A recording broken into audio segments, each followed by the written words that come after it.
Welcome to Unleashing Potential today. This is your host, Doc Ant, and I am really excited about our guest today. Our guest today is all the way from the UK, Scott Warren. Scott, how are you doing today? I'm doing well, and thank you for the invite to this podcast. Well, I must say, I was highly impressed when I met you, and that is that you're all about charging your value. So, what does that mean if we say charge your value? Explain. So the thing is, a lot of people will look at charging what they think is right, but they don't understand about what they're delivering and understanding what is my ROI? How much am I delivering? So not what I'm doing, but what are the results that my clients are getting from the services that I'm providing. You know what you make me think of? You make me think of a person that's in the gym, running on a treadmill, which means a lot of activity, a lot of perspiration, but they're going nowhere because they are just busy. But when you say to me, have you measured your ROI? In other words, is the deal that you're busy with worth your while? That should actually change your mind shift in terms of how to structure your deal. Now, would you agree with me that people tend to rather undersell themselves than oversell themselves? Absolutely. At the end of the day, because we just pluck those figures out and we're not comfortable with what we feel we need to be, and we don't understand about that direction. We're always going back to the gym analogy, we're always on that treadmill going nowhere, just going a bit faster and a bit faster, not doing what we should be doing, which is going slower, to go faster, to go further. And that's the thing. We don't know our direction, we don't know our path and where we're going because we don't know what we're doing in our business right now. You know what comes to mind, Scott, is that people that are listening to you today thinking about, well, that's me, but they don't know where to start. So I'm going to actually lead by saying the value of mentorship or the value of being coached, how to actually work out a decent ROI. So am I right in saying that I can invite whoever's listening today to say, contact Scott Warren, because he will sit with you. He's got the patience, he's got the experience to say to you, let's work out your worth and let's work at what you should be charging so that you really are creating real value. Yeah, absolutely. And I think a good example is like the client that I did even yesterday. He wasn't charging what he think was his worth or value, and he wasn't really structuring what it is. And so what I did was I restructured him completely. He was a videographer, and he was going right. Well, I'm kind of getting money for 1 month, and then I have 3 months where I'm kind of getting empty and not anything else. And all we did was we say, right, we're going to do 2,000 a month, which sounds alien. Hold on, so I'm in the business. I'm doing 2,000 a month. But what we're going to do is, right, you're going to do the video, you're going to do the shoot, and then you're going to do 6 months worth of edit. And that edit you're going to charge for. So you've got now a product that's going to last you 7 months. So you do those two shoots, you've got 7 months. So by the time you've got that towards the end, you've got 14 clients without really doing much else. And if you keep doing that process and doing that, you can imagine you're never going to drop your income. You're never going to drop what you're doing. You're getting what your true value is, and you're feeling you're doing less work, but earning your value in what you're doing, and they're getting the value and the ROI in what you're getting as well from your I'm highly deliverance. encouraged by the way you put it, Scott, because to me, it's more like a short term, medium term, and a long term plan. And I think most people are so looking to the short term in terms of just turning the money, that means being busy and getting cash flow to survive for today, that they forgot the equation in terms of, but will I last for a period? Because if you only have a short term view, it's like buying bread at the bakery. Let's say you buy it for 5 quid and you go and sell it for 2 quid. You're selling bread because you spent 20 quid to go buy a few loaves, but you will run out of loaves because you didn't buy sufficient because you're not making your markup. And I think that is where people get it wrong because they look short term. They think if the cash is flowing, that they actually are doing the right thing. Isn't that one of the problems? Absolutely. We have really kind of in the world right now, we have this shortism world of views, and we need to be planning for long term. And to have that long term success, it's putting what we need to do to have that long term success in what we're doing right now. We can't think about, yes, we need to think about what we're doing today and what we're doing tomorrow. We have all these bills and pressures, but we've got to think about what we can do long term and what is it going to mean to us to have that long term vision of where our business is going to go today. And I really want to come back to the word of mentorship. People like you and I are there to guide people to go to the next level. I have found It is only an issue of pride or maybe ignorance that actually gets a person to say, I don't need a coach, I don't need a mentor. Yet, those who've been there before you have paved the way and actually know where the potholes are, will know what can Mm, go wrong because one pothole and you lose all your profit. Isn't that true? absolutely. And at the end of the day, I'm a historian. I love history.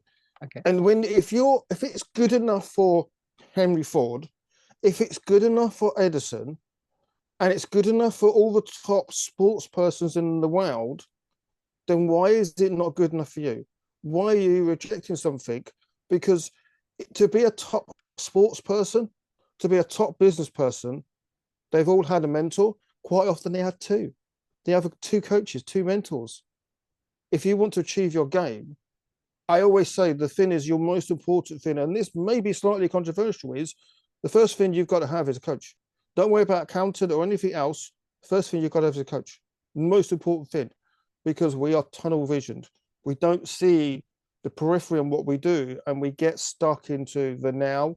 We have challenges that we will face, and the businesses that will succeed this year will be the ones that overcome challenges.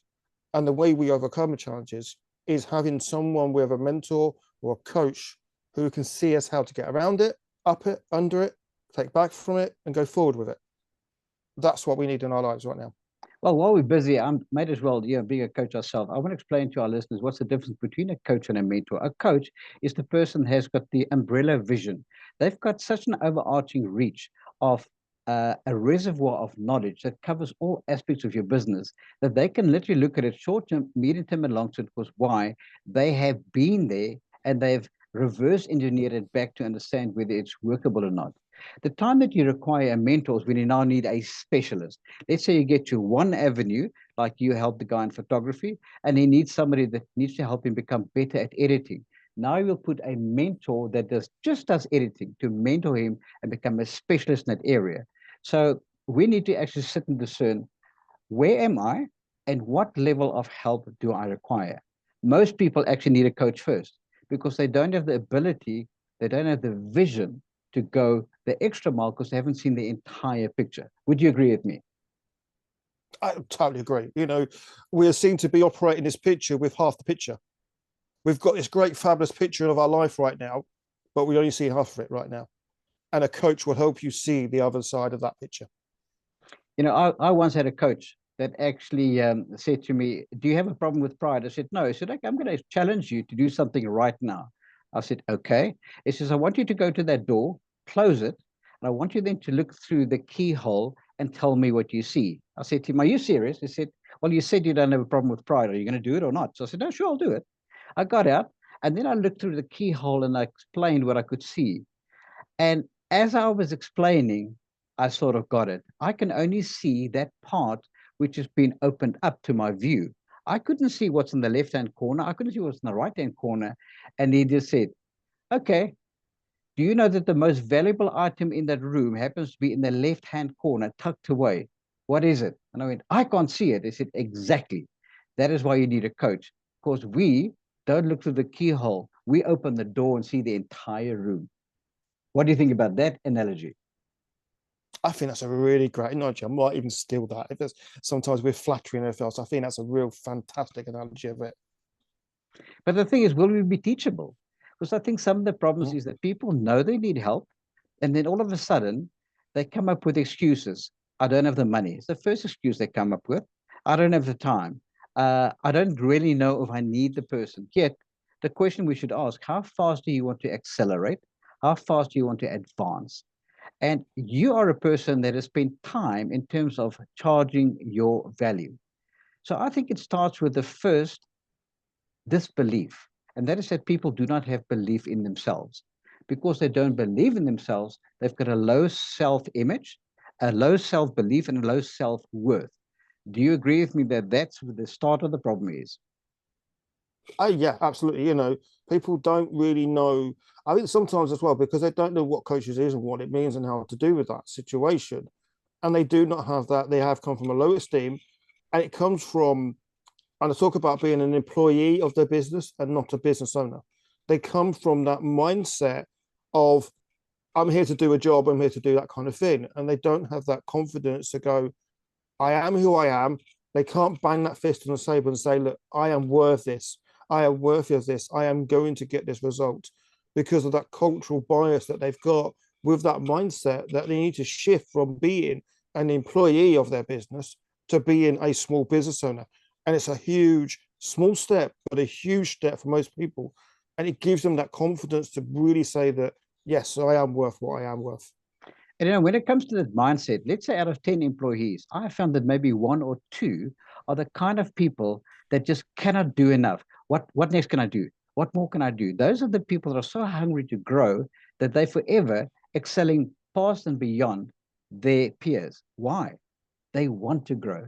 But the others have got the attitude of, that's not my job. And whenever you've got that attitude of, that's not my job, well, I think you're stunting your own growth. So would you agree with me that sometimes the enemy is within, that the Yeah. person himself or herself, they are the enemy? Very simply, absolutely. We limited ourselves into what we think and how we think of ourselves, and we are reducing what we can achieve. And the way I kind of get to open them up is to think about, well, what is it that you want to achieve? I'm not talking about business here, but what is that one thing that you want to achieve in life this year? And giving them that clarity and focus, not thinking everyone will sit down and like, what is your 10 things, what it is? That one thing that we're going to aim to achieve.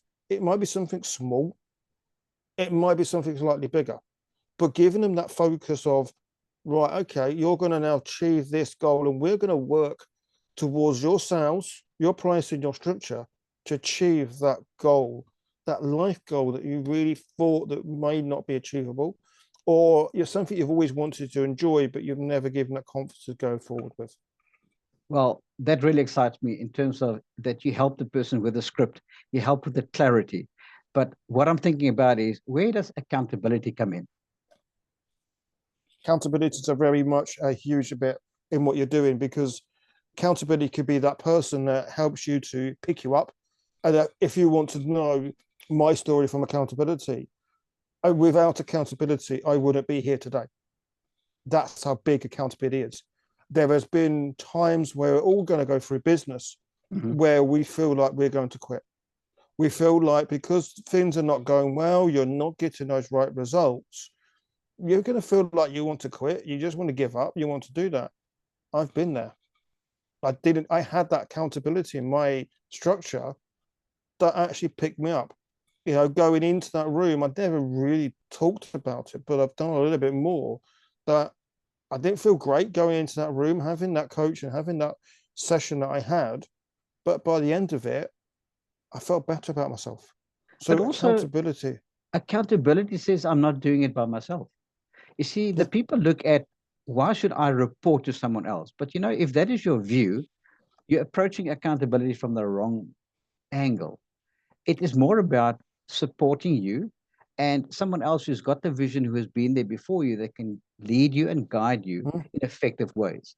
But will you make yourself accountable? I find that the moment the person says, okay, I will make myself accountable, that it's just like a trip switch. It just switches over, it changes gear, and now we start getting momentum. And you say that was true for you as well. You would not be here today if you didn't have accountability and you didn't make yourself accountable to somebody else. Yeah, absolutely. And that's it, and we need to switch gears and being vulnerable and being with that accountability. It's about having that right person. It may be your mum, it might be your partner. It's going to be someone who works well with you, who understands you. It may be someone outside the family. It may be a friend who understands about business and understands you as a person to keep you accountable. It's finding what works for you.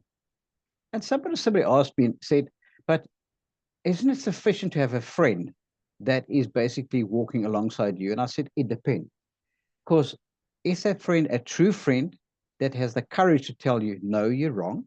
Or is it a friend that wants your approval and agrees with everything you say? So can you elaborate to me in terms of those two kind of friendships and what are the advantages and disadvantages? Yeah, and the thing is, a true friend will be there when your things are going not well, who feel like you're absolutely down, you're in your rock bottom, everything is in your shoes. That true friend won't go away. They know how to pick you up, encourage you to keep going, knowing what you can do to do what you can do, and see the ability, the belief in what you can do, and give you that right guidance to go, yeah, okay, you may have had this bad month, but I'm going to be here. I'm going to be able to pick up the phone and talk to you.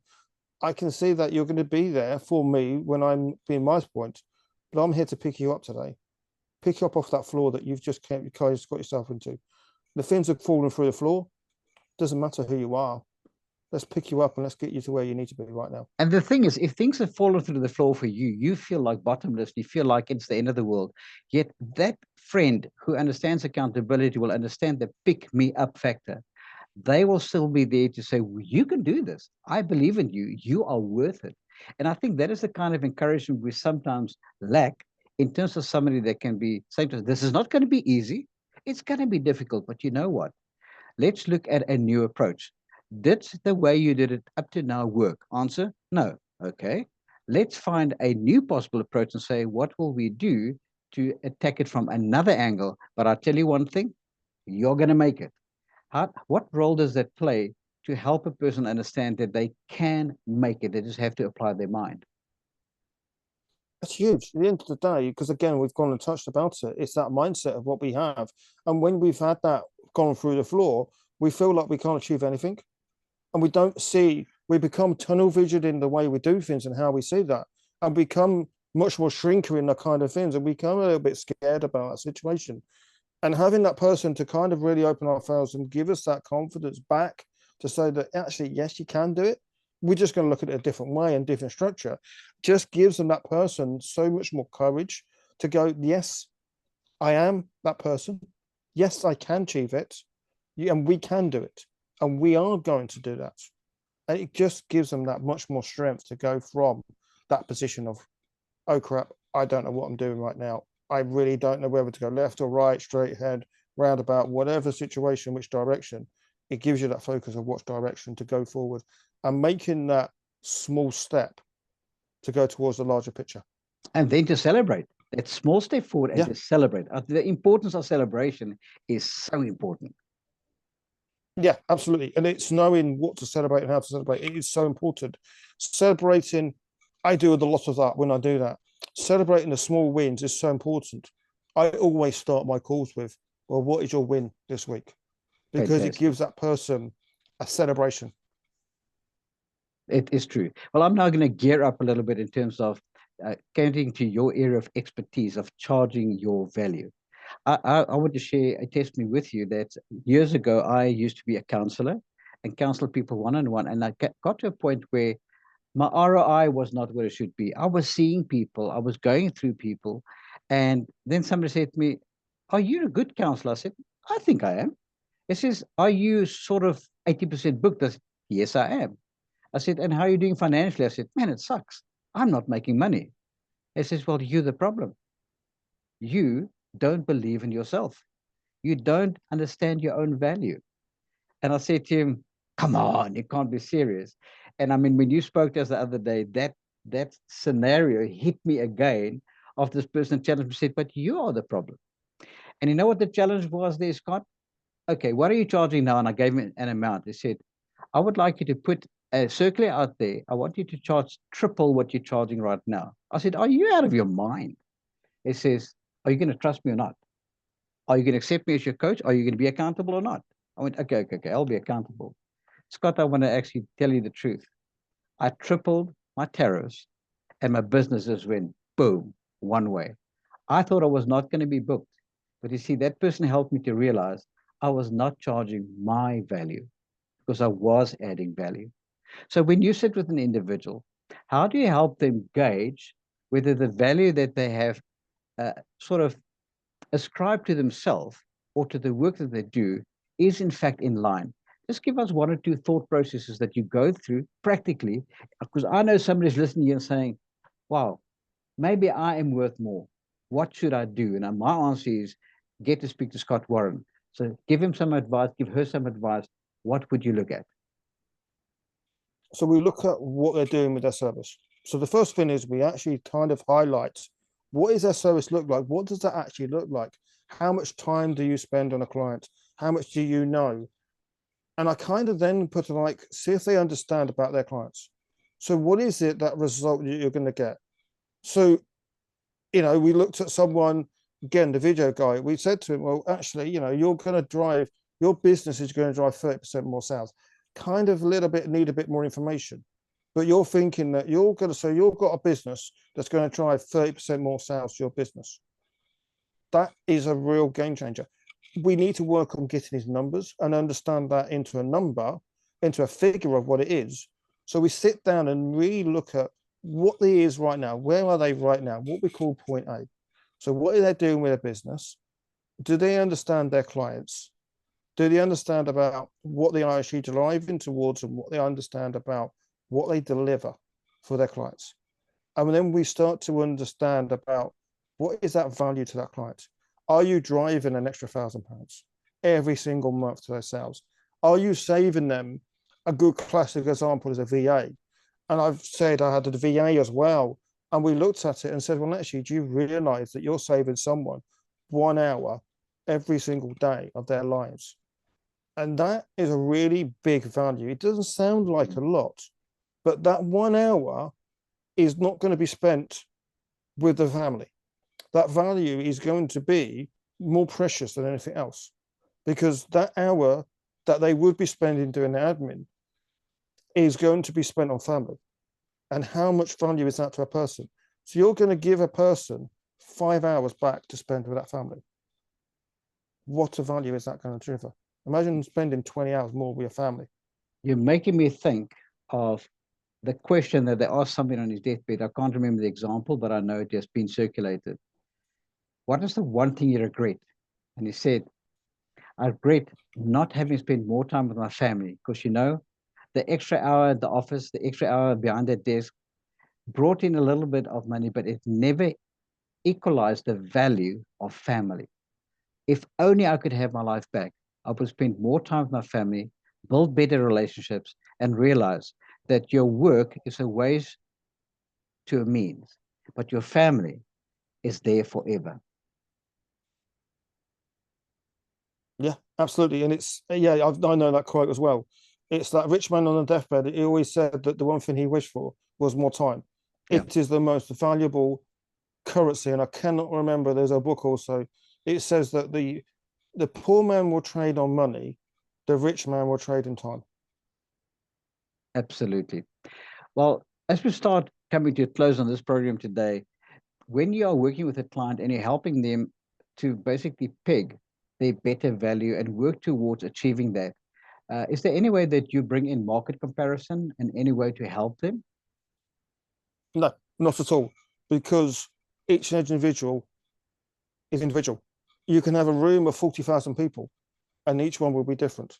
So the thing is, you've got to be really dangerous in looking at market value, market comparisons, everything else, because yes, it will look the same, but the people will be different. And what they bring is that bias of what they want. They're going to deliver it slightly differently. They're going to have different values in what they deliver. They're going to have different wants that they want for the business and different wants with their family and lifestyle. So I never look at market comparisons or anything else. I look at what the individual wants and how we can drive that value for that individual and knowing what their worth is. Wow. Guys, there you heard it. Scott Warren saying to you is it's all about you, the individual. And when we talk today about unleashing potential, here's a man who's been there, who's done it for many people, that is waiting to assist you and to make a difference. Scott, somebody listening today says, man, I want to contact this guy. Is there a website or a place that they can contact you? Yeah, absolutely. So there is a website. You can contact me on LinkedIn. Very active on LinkedIn. Happy to be contacted. Love to be contacted on LinkedIn. So there is a website and there is a LinkedIn presence as well. Okay, so LinkedIn happens to be the main response. Fixed up. Ladies and gentlemen, I Yes. want to thank my guest today, Scott Warren from the UK, that has been an absolute start in being real. This program is about being real, but it's about unleashing your potential. And if you're willing to take the advice that you received here today, you just may go to the next level. And remember, what is it about? It's about you charging your value because there's only one saying in my mind, you are worth it. So this is your host, Doc Ann, signing off. And if you want to contact Scott Warren, his details will be at the bottom of the program as you look at it on YouTube. And I'm just going to say to you, until next time, hasta la vista. Have a good day.